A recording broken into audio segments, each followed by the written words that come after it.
आइए हम लोग कहाँ से शुरू करते हैं? यूनियन से। कहाँ से? यूनियन से। यूनियन समझते हैं ना? Yes sir. यूनियन का मतलब होता है संघ। यूनियन का मतलब क्या होता है हिंदी में? संघ होता है ना? हाँ जी बच्चों। यस। और देखिए संघ का जो उल्लेख है कहाँ का? संघ का उल्लेख कौन से भाग में है? तो भाग 5 में है। संघ जो है, संघ कहाँ है? इसका जो उल्लेख है बच्चों वो पार्ट 5 में है। और आर्टिकल कहाँ से कहाँ तक? आर्टिकल 52 से, इसलिए बोलते हैं नीम हकीम खतरे जान। 52 से लेकर कहाँ तक? 52 से लेकर के कहाँ तक? बोलिए। 151 तक है बच्चों। कहाँ तक? 151। यहाँ तक आपका क्या है? यूनियन है। मैं यूनियन पूछा ना, मैंने आपने जो बोला ना, आपने विधायिका बोला। 79 से शुरू जो होता है ना वो क्या होता है? विधायिका शुरू होता है। लेकिन मैंने बोला क्या? मैंने बोला यूनियन। और यूनियन क्या आप भी जानते हो? यूनियन में जो अंग है वो कितने अंग है भाई साहब? चाहे वो केंद्र सरकार हो, चाहे वो राज्य सरकार हो, ठीक है, उसको संचालित करने के लिए कितने अंग हैं? 3 अंग हैं। एक तो कौन, आपको अच्छे से मालूम है? एक है कार्यपालिका। क्या? कार्यपालिका। दूसरा है प्यारे प्यारे। प्यारे प्यारे क्या? कुछ नहीं। दूसरा क्या है? विधायिका। और फिर तीसरा क्या है? तीसरा है न्यायपालिका। ठीक है। तीसरा कौन है? न्यायपालिका। कार्यपालिका को अंग्रेजी में हम लोग क्या बोलते हैं? हम लोग बोलते हैं एग्जीक्यूटिव, है ना? Yes sir. और विधायिका को हम लोग क्या बोलते हैं? लेजिस्लेचर, है ना गाइस? और फिर न्यायपालिका को हम लोग क्या बोलते हैं? जुडिशियरी। क्या बोलते हैं? जुडिशियरी। देखिए जो कार्यपालिका है इसका उल्लेख हम लोग कहाँ से कहाँ तक करते हैं? ये कार्यपालिका का जो उल्लेख है हमारे संविधान में जो दिया हुआ है ना गाइस, ये दिया हुआ है, ये हम लोग को दिया हुआ है कहाँ से कहाँ तक? 52 से लेके 78 तक। 52 से 78 तक एकदम ध्यान से देख लीजिए। 52 से 78 तक कौन है? कार्यपालिका है। और विधायिका आपका 79। भाई 78 यहाँ है तो इसका मतलब यहाँ 79 होगा। 79 से लेके कहाँ तक? 122 तक।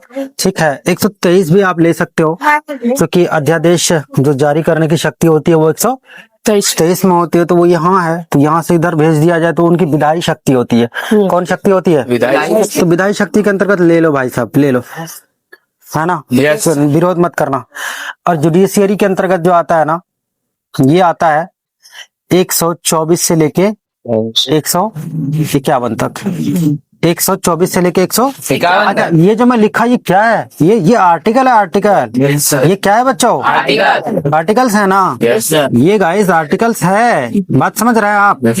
ओ भाई आप ये मत समझिएगा कि सर जी ये सब क्या है, ये इतना करोड़ रुपया हम लोग को मिलने जा रहा है क्या? नहीं, ये सारे के सारे आर्टिकल्स है। नहीं तो कोई सोच लेगा सर जी इतना करोड़ रुपया, इतना से इतना करोड़ तक हम लोग को दे दीजिए, है ना? इतना से इतना तक हम लोग को, इतना से मेरे पास या चाय पीने का पैसा नहीं है, करोड़ दे रहा हूँ। ठीक है प्यारे बच्चों, यूनियन का संचालन जो होता है, संघ का संचालन जो होता है, संघ मतलब क्या? संघ सरकार की बात हो रही है। संघ सरकार के संचालन के लिए 3 अंग होते हैं और वो तीनों अंग जो हम लोग देखें, तीनों अंग में कौन कौन है? एक कार्यपालिका है, एक विधायिका है और एक न्यायपालिका है। कार्यपालिका का जो उल्लेख है, कार्यपालिका का उल्लेख आर्टिकल 52 से लेकर 78 तक है, जिसको अंग्रेजी में हम लोग एग्जीक्यूटिव भी बोलते हैं। विधायिका का उल्लेख 79 से लेकर 123 तक है, जिसको हम लोग लेजिस्लेचर कहते हैं। और न्यायपालिका का जो उल्लेख है वो 124 से लेकर के 151 है और इसको जुडिशियरी भी कहते हैं। और बच्चों एक बात ध्यान रखिएगा, कितनी बात? एक बात, एक एक बात करके अगर ध्यान रखिएगा तो बहुत सारी बात हो जाती है। उस एक बात में आपको ये ध्यान रखना है कि कार्यपालिका के अंतर्गत आता कौन कौन है। आता, समझा ना? पहला नंबर पे आता आपका प्रेसिडेंट। कौन? प्रेसिडेंट। प्रेसिडेंट को अंग्रेजी में और हिंदी में क्या बोलते हैं? राष्ट्र बोलते हैं ना, राष्ट्रपति बोलते हैं ना बच्चों। Yes sir. और प्यारे बच्चों, यस सर। आज मैं सिर्फ इसका जो है एक्सप्लेनेशन कर दे, कहां से कहां तक क्या है, कहां से कहां तक आपको क्या ध्यान रखना है। राष्ट्रपति का जो प्रावधान है ना, इसका जो प्रावधान है आर्टिकल कहां से कहां तक? आर्टिकल 52 से लेकर के कहां तक? 62 तक है बच्चों। 52 से लेकर 62 तक, ठीक है ना? Yes sir. इसके बाद आपको ये पहला नंबर हो गया। दूसरे नंबर पे आपको ध्यान रखना है वाइस प्रेसिडेंट। वाइस प्रेसिडेंट, और वाइस प्रेसिडेंट को हिंदी में हम लोग क्या कहते हैं? उपराष्ट्रपति। कौन सा? उपराष्ट्रपति, जिसका जो उल्लेख है ना बच्चों, उल्लेख है, याद रखिएगा 63 से लेकर कहां तक? 63 से लेकर कहां तक? 72 तक, या आप 73 तक भी कह सकते हो। 72 है, ठीक है? 72 ही ध्यान रखिए, क्योंकि एक दो आर्टिकल क्या है उसके ताल्लुक से मैं आपको बताऊंगा जब पढ़ाऊंगा, ठीक है? Yes sir. और प्यारे बच्चों, यस सर। प्यारे बच्चों, यस सर। आपको तीसरे नंबर पे ध्यान रखना है क्या? मंत्री परिषद। मंत्री सर। परिषद। और इस मंत्री परिषद को अंग्रेजी में हम लोग बोलते हैं council of minister. Council of minister. Council of minister बच्चों, काउंसिल ऑफ मिनिस्टर। मिनिस्टर से ज्यादा अच्छा रहेगा, क्योंकि मंत्री परिषद है ना। Yes sir. Council of ministers, ठीक है? Yes sir. और इसका जो उल्लेख है याद रखिएगा 74 और 75 में है। 74 और 75 में है। और एक बात, ये तीसरी बात थी ना, ये दूसरी बात थी ना, ये तीन ना। एक और बात आपको ध्यान रखना, किधर ध्यान रखना? किधर ध्यान रखना? यही रख लो ना, क्या दिक्कत है? चौथे में आपको ये ध्यान रखना है क्या? प्रधानमंत्री। नहीं, मंत्री परिषद के अंतर्गत ही आ जाता है आपका प्रधानमंत्री। ये कोई अलग चीज थोड़ी ना है। ये जो प्रधानमंत्री है, ये प्रधानमंत्री मंत्री परिषद से बाहर थोड़ी ना है बच्चों, एकदम नहीं है। मंत्री परिषद का हेड अगर है तो वो कौन है? प्रधानमंत्री है। बात समझ रहे हैं? लेकिन आएंगे तो वो मंत्री परिषद के अंतर्गत ही ना। चौथे में आपको ध्यान रखना है अटॉर्नी जनरल। क्या? अटॉर्नी जनरल, नाम सुने हैं? जनरल। अटॉर्नी जनरल का मतलब होता है, अटॉर्नी जनरल ऑफ कहाँ का? इंडिया की बात हो रही है। यस। पूरे भारतवर्ष की बात हो रही है। यस। चूंकि हम लोग केंद्र पढ़ रहे हैं ना बच्चों। अरे भाई संघ पढ़ रहे हैं ना। Yes sir. तो संघ में अटॉर्नी जनरल जो होगा तो वो संघ का ही तो होगा ना। इसको हिंदी में बोलते हैं भारत के महान्याय। हिंदी में महान्यायवादी है ना। भारत के महान्यायवादी। और इसके लिए आपको एक आर्टिकल ध्यान रखना है, आर्टिकल 76, आर्टिकल 76, आर्टिकल, बात समझा? आर्टिकल। लेकिन यही महान्यायवादी आर्टिकल 88 में जब जाइएगा, आर्टिकल 88 में उसके क्या है? पावर और शक्तियां हैं कि वो कभी भी लोकसभा में, कभी भी राज्यसभा में, कभी भी सर्वोच्च न्यायालय में बैठ सकता है। लेकिन जो प्रावधान है मेरे प्यारे बच्चों वो यहाँ है ना यार। आर्टिकल 76 में। बात समझा? आर्टिकल 76 में, ठीक। 77, 78 क्या है मैं जब आपको बताऊंगा, पढ़ाऊंगा तो आपको सब कुछ क्लियर करूंगा, ठीक।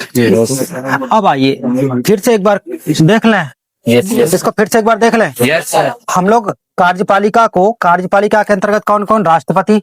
राष्ट्रपति के जो राष्ट्रपति का जो उल्लेख है 52 से लेकर 62 तक। उसके बाद उपराष्ट्रपति। उपराष्ट्रपति का जो उल्लेख है वो कहां से कहां तक? 63 से लेकर 72 तक। फिर उसके बाद राष्ट्रपति को सलाह देने के लिए एक मंत्री परिषद, और मंत्री परिषद का उल्लेख 74 और 75 में।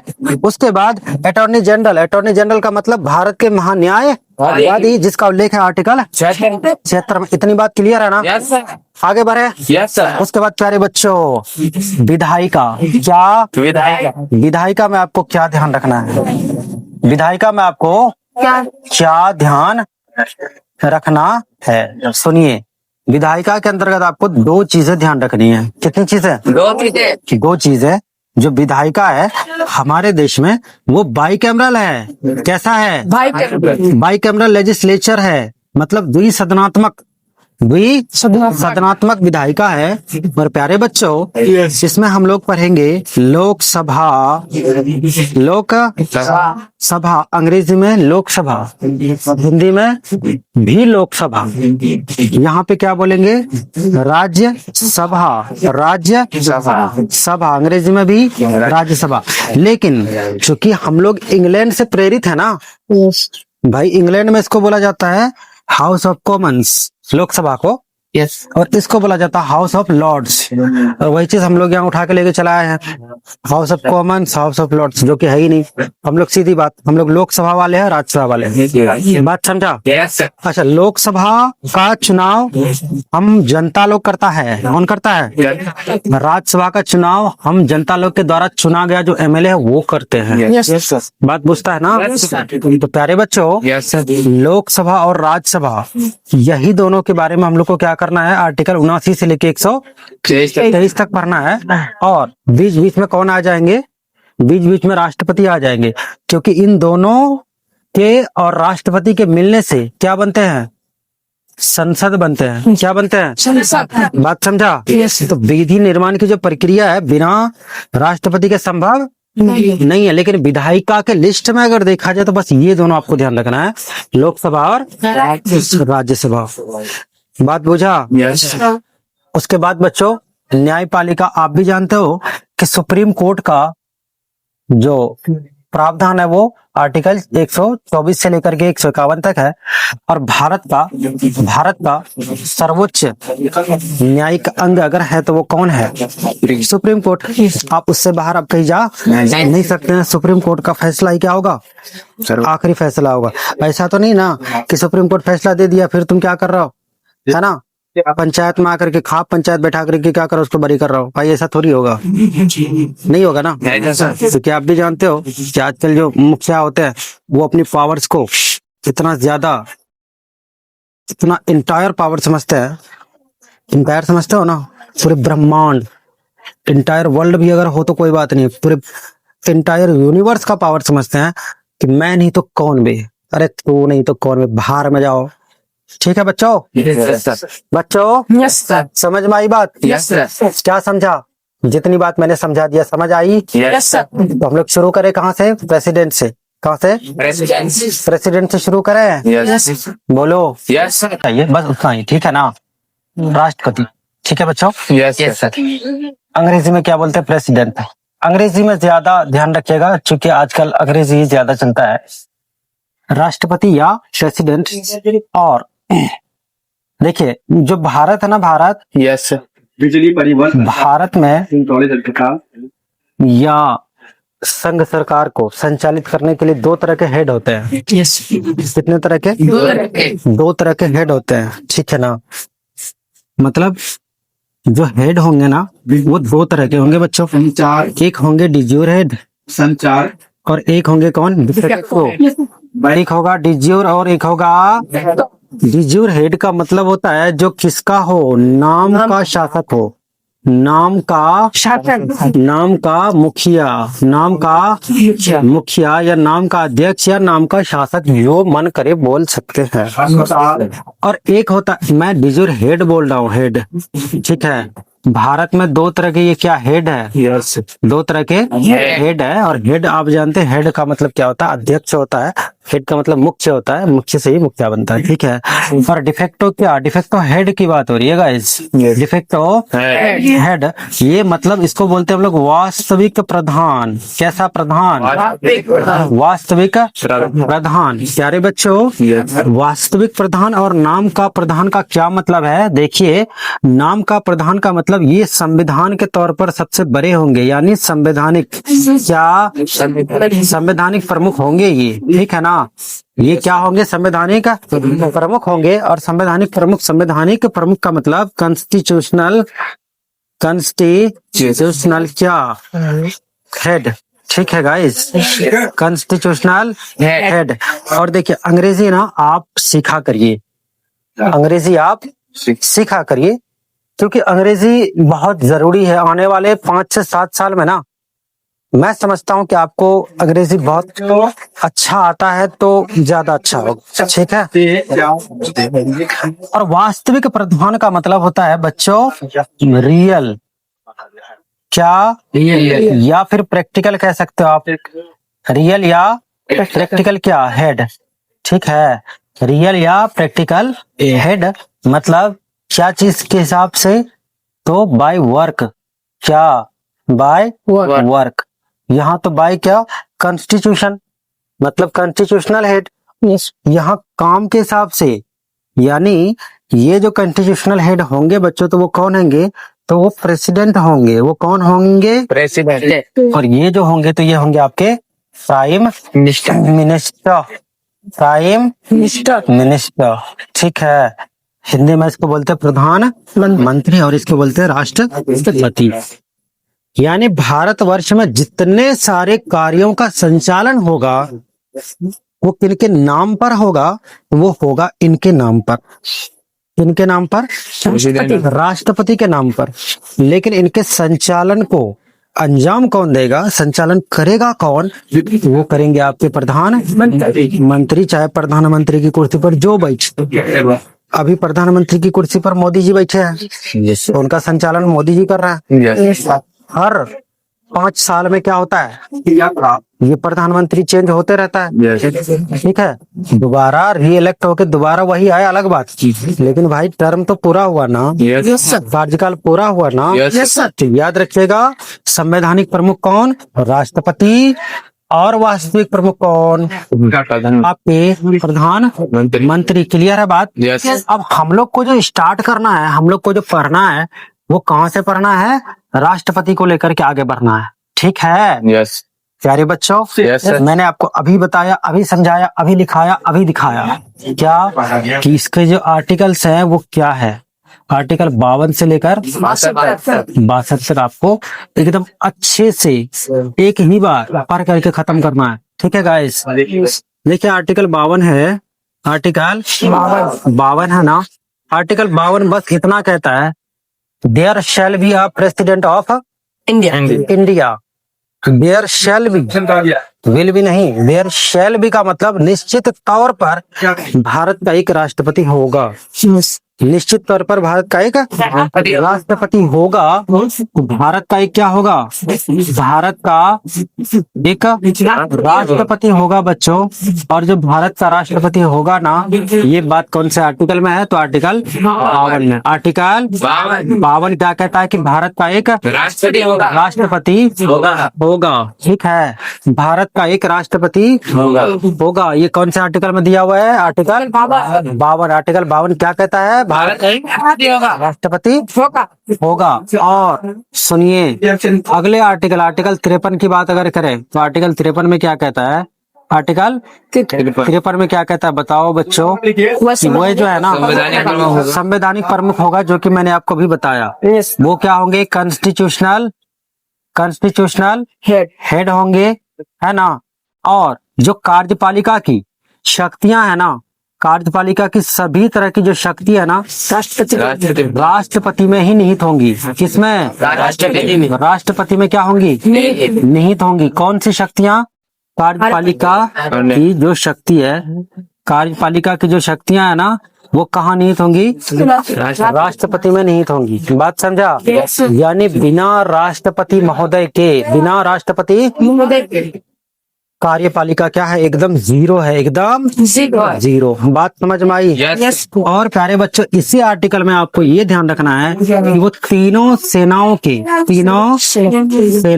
जो तीनों सेनाएं हैं, तीनों सेनाओं के क्या सर्वोच्च सर्वोच्च सेनापति, सर्वोच्च सेनापति। सेनापति होंगे। क्लियर है बात? Yes sir. क्लियर है बात? Yes sir. अच्छा, तीन सेना आपको भी अच्छे से पता है ना? Yes sir. तीन प्रकार की जो सेना है हमारे भारत में, प्यारे भारत में, तो वो तीनों सेना कौन कौन है आपको भी अच्छे से पता होगा। यस। एक है आपका वायु सेना। यस। कौन सेना? वायुसेना। वायु सेना। इसके बाद एक क्या होता है? जल सेना। जल सेना। फिर उसके बाद क्या है? स्थल सेना। स्थल सेना, यस। है ना बच्चों? Yes sir. कितने प्रकार की सेनाएं हुई? तीन सेना ना? कौन कौन? वायु सेना, जल सेना। जल सेना और स्थल सेना। वायु सेना, जल सेना और इसमें अलग अलग प्रकार के जो सेनाओं में भी सेना होते हैं, अलग अलग तरह के होते हैं, लेकिन बेसिकली कितने तरह के होते हैं, कितने प्रकार की बात कर रहा हूँ। एक तो वायु, फिर पानी, फिर स्थल। ठीक है बच्चों? Yes sir. और अगला आर्टिकल नंबर 54 की अगर बात करी जाए, आर्टिकल नंबर 54। आर्टिकल 54 में आपको है, आर्टिकल 54 कहाँ चला गया? आर्टिकल 54 में आपको ये ध्यान रखना है कि इसमें निर्वाचन मंडल। जो निर्वाचन के लिए एक निर्वाचक मंडल होता है। निर्वाचन के लिए क्या होता है? एक निर्वाचक मंडल होता है। मतलब आर्टिकल 54 में बात करी गई किसकी? इलेक्टोरल कॉलेज की। किसकी? इलेक्ट्रॉनिक। ठीक है ना बच्चों? Yes sir. हिंदी लिखना जरूरी है क्या? चलो लिख के देता हूँ। निर्वाचक मंडल। निर्वाचक मंडल का क्या मतलब है? निर्वाचक मंडल का मतलब ये है कि उनके निर्वाचन में कौन कौन से लोग शामिल होंगे, उनके निर्वाचन में कौन कौन से लोग हिस्सा लेंगे, उनके निर्वाचन के लिए कौन कौन से लोग वोट डालेंगे। बात समझ आ रही है? यस। बात समझ आ रही है? यस। राष्ट्रपति के निर्वाचन के लिए प्यारे बच्चों यस। आपको ध्यान रखना है। क्या करना है? ध्यान रखना है। क्या? एक निर्वाचक मंडल होता है। यस। आम जनता वोट नहीं डालती। No sir. आम जनता वोट नहीं डालती क्योंकि इनका जो इलेक्शन होता है ना वो इनडायरेक्ट होता है। वो आर्टिकल 55 में हम लोग देखेंगे। बस इतना ध्यान रखना है कि आर्टिकल 54 के मुताबिक ना राष्ट्रपति को वोट करने के लिए एक निर्वाचक मंडल होता है जिसमें शामिल होते हैं। कौन कौन शामिल होते हैं? लोकसभा के निर्वाचन। इस निर्वाचक मंडल में अगर शामिल होते हैं तो वो कौन होते हैं? सुनिए, पहली बात लोकसभा के। कौन सभा के? लोकसभा के लोकसभा के निर्वाचन इलेक्टेड मेंबर हैं। कैसे मेंबर? Elected members. ठीक है ना गाइस? कौन से मेंबर्स? Elected members. आपको भी अच्छे से पता होना चाहिए कि लोकसभा के इलेक्टेड मेंबर्स की संख्या कितनी है। लोकसभा के इलेक्टेड मेंबर्स की संख्या कितनी है भाई साहब? लोकसभा की कुल सीटें कितनी हैं? 543 ना। और 543 में से पहले जो होता था ना 2019 से पहले 2 सीटों पर मनोनयन होता था, लेकिन अब वो नहीं रहा। सब के सब क्या होते हैं? इलेक्टेड होते हैं। तो 543 आपका यहाँ से आ जाएगा। कहाँ से आ जाएगा? लोकसभा से। लोकसभा के निर्वाचित सदस्य। लोकसभा के निर्वाचित की संख्या कितनी है? 543। ध्यान रखिएगा बच्चों। और इस लोकसभा के सदस्यों का चुनाव हम लोग करते हैं। हम लोग बोले तो हम लोग जनता भाई, लोकसभा है ना। दूसरी बात याद रखिएगा, राज्यसभा के। कहाँ के? राज्यसभा के इलेक्टेड मेंबर। कैसे मेंबर? Elected members. ठीक है ना बच्चों? Yes sir. अब देखिए राज्यसभा, ध्यान से सुन लीजिए। राज्य सभा में क्या होते हैं बताइए आप? राज्यसभा में 2 तरह के सदस्य होते हैं। एक तो होते हैं इलेक्टेड, एक क्या होता है? इलेक्टेड ना। Yes sir. हाँ जी गाइस। और दूसरे क्या होते हैं? नॉमिनेटेड। कौन होते हैं? नॉमिनेटेड होते हैं कि नहीं होते हैं? यस। इलेक्टेड में अगर देखें तो इलेक्टेड देखिए नॉमिनेटेड 12 होते हैं टोटल। कितने? 12। अच्छा, राज्यसभा में टोटल सीटें कितनी है? 245। 245 में अगर 12 घटा दे बच्चा 233। 233। और ये जो 12 सदस्यों का मनोनयन है ये राष्ट्रपति महोदय के द्वारा होता है। किसके द्वारा? राष्ट्रपति महोदय, है ना। यस। अब एक मसला ये है कि सर राष्ट्रपति द्वारा जब मनोनयन हो गया तो सर वो भी तो क्या बन गया? अब राज्यसभा के सदस्य बने ना, फिर उनको वोट देने से मना क्यों? मना इसलिए बच्चों, मैंने आपको क्या किया? चुना। ठीक है ना? आपका नॉमिनेशन मैंने करा, आपका एहसान किस पर बना रहना चाहिए बताइए? मुझ पर ना। अगर अगली बार मैं ही कैंडिडेट हूँ, ठीक है, तो आप किसे चुनेंगे? मुझे चुनेंगे ना। Yes. इसलिए बात समझ आई? Yes. तो राष्ट्रपति क्या राष्ट्रपति द्वारा मनोनीत किए जाते हैं कितने सदस्य को? 12 सदस्य को। तो ये राष्ट्रपति के इलेक्शन में वोट नहीं डालेंगे। बात समझ आई? वो कहाँ से होते हैं वो सब हम लोग जब पढ़ेंगे ना राज्यसभा में, यस सारी चीजें पढ़ेंगे, घबराइए मत। Yes. ठीक है। और प्यारे बच्चों, जो आपका राज्यसभा के सदस्यों की जो संख्या है ना वो कितनी है?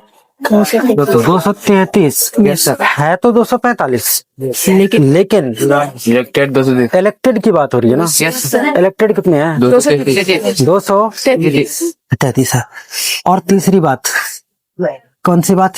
तीसरी प्यारे बच्चों, तीसरी बात, विधानसभा विधान सभा के विधान इलेक्टेड, ठीक है, इलेक्टेड क्या? Member. मेंबर्स। और एक बात और ध्यान रखिएगा, इस विधानसभा में, ये बात विधानसभा की जो किया हो ना मैं, ये राज्य की, किसकी? राज्य. स्टेट के विधानसभा की बात कर रहा हूं मैं। बात समझे? यस राज्य के विधानसभा के इलेक्टेड मेंबर्स, राज्य के विधानसभा के इलेक्टेड मेंबर्स, ठीक है। लेकिन चौथी जो मैं बात कर रहा हूँ ना, ये विधानसभा की बात तो होगी, लेकिन कौन से विधानसभा की बात होगी? विधानसभा की बात तो होगी, विधानसभा के इलेक्टेड मेंबर, लेकिन कौन सी विधानसभा? प्यारे बच्चों याद रखिएगा, यूनियन टेरिटरीज, यूटी की बात होगी। Yes Yes. और इस यूटी में कौन कौन से यूटी में आपका विधानसभा है तो ध्यान रखेंगे आप। एक तो आपका दिल्ली, यस कहाँ? Delhi. दूसरा पुदुचेरी, यस और तीसरा जम्मू एंड कश्मीर. कश्मीर। बस इतनी सी बात आपको ध्यान रखना है कि राष्ट्रपति के इलेक्शन में, राष्ट्रपति के इलेक्शन में जो भाग लेंगे, तो कौन कौन से राज्य भाग लेंगे? सारे राज्य, यस राज्य में सब। और राज्य के कौन से हाउस? राज्य के विधानसभा हाउस, क्योंकि 6 राज्य ऐसे भी है जहाँ विधान परिषद है, तो विधान परिषद राष्ट्रपति के निर्वाचन में भाग नहीं लेंगे। बात समझ रहे हैं? सिर्फ और सिर्फ भाग कौन लेंगे? विधान सभा, विधान कहाँ के? राज्य के। और प्लस 3 जो यूटियां है ना, उन तीनों यूटीज में एक है दिल्ली, एक पुडुचेरी, दूसरा तीसरा जम्मू कश्मीर से भाग लेंगे। बात समझा? आर्टिकल 55 की व्याख्या कल हम लोग पढ़ेंगे बच्चों। और आर्टिकल 55 चूंकि कम से कम 2 दिन लग जाएगा। Yes, sir. कम से कम कितना दिन लग जाएगा? 2 दिन से पहले तो ये निपटने वाला है नहीं। आर्टिकल 55 बड़ी जटिल प्रोसेस है। भारत के जो राष्ट्रपति का इलेक्शन है उसका प्रोसेस आर्टिकल 55 में दिया हुआ है। बात पूछा? यस सर कोई दिक्कत नहीं ना? इतना ही रखा जाए। Yes sir